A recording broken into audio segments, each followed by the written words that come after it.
ప్రభు యేసుక్రీస్తు నామములో మీ అందరికీ శుభములు. సామాన్య 26వ శుక్రవారము. మేము మా ప్రభువైన దేవునికి ద్రోహము చేసితిమి, అతని మాటలు పాటింపమైతిమి. మొదటి పట్టణము బారూకు గ్రంథము 1వ అధ్యాయము 15వ వచనము నుండి 22వ వచనం వరకు.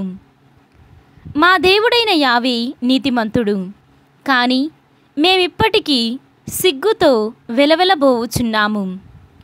యూదా ప్రజలు, యెరూషలేము పౌరులు, మా రాజులు, పాలకులు, యాజకులు, ప్రవక్తలు, పెద్దలెల్లరూ సిగ్గు చెందిరి. మేము మా ప్రభువైన దేవునికి ద్రోహము చేసితిమి, అతని ఆజ్ఞలు మీరితిమి, అతని మాటలు పాటింపమైతిమి, అతని చట్టములను లెక్క చేయమైతిమి. ప్రభువు మా పితరులను ఐగుప్తు నుండి తోడ్కొని వచ్చినప్పటి నుండి నేటి వరకును మేము అతనికి లొంగక అతని ఆజ్ఞలను మీరుచుంటిమి. పూర్వము ప్రభువు మా పితరులను ఐగుప్తు నుండి బయటికి నడిపించుకొని వచ్చి వారికి పాలు తేనెలు జాలువారు నేలను ఇత్తునని ప్రమాణము చేసినప్పుడే తన సేవకుడైన మోషే ద్వారా శాపవాక్యములను కూడా వినిపించెను. ఆ శాపములు నేడు మా మీదికి దిగివచ్చినవి. మా ప్రభువైన దేవుడు తన ప్రవక్తల ద్వారా పలికిన పలుకులను మేము విననైతిమి.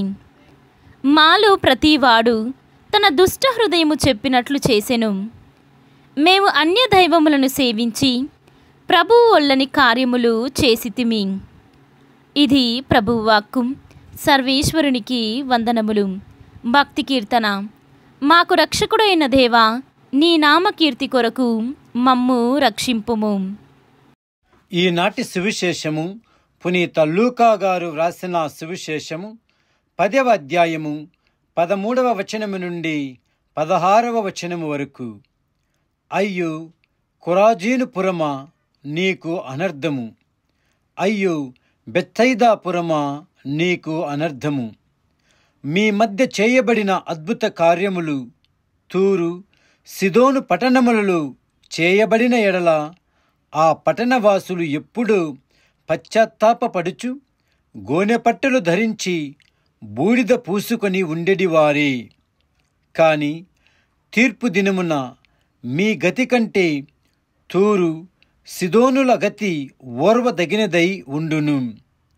ఓ కఫర్నాము పురమా, నీవు ఆకాశమునకెత్తబడదలచితివా? నీవు పాతాళమునకు పడద్రోయబడుదువు. మీ మాట ఆలకించువాడు నా మాటలను ఆలకించును. మిమ్ము నిరాకరించువాడు నన్ను నిరాకరించును.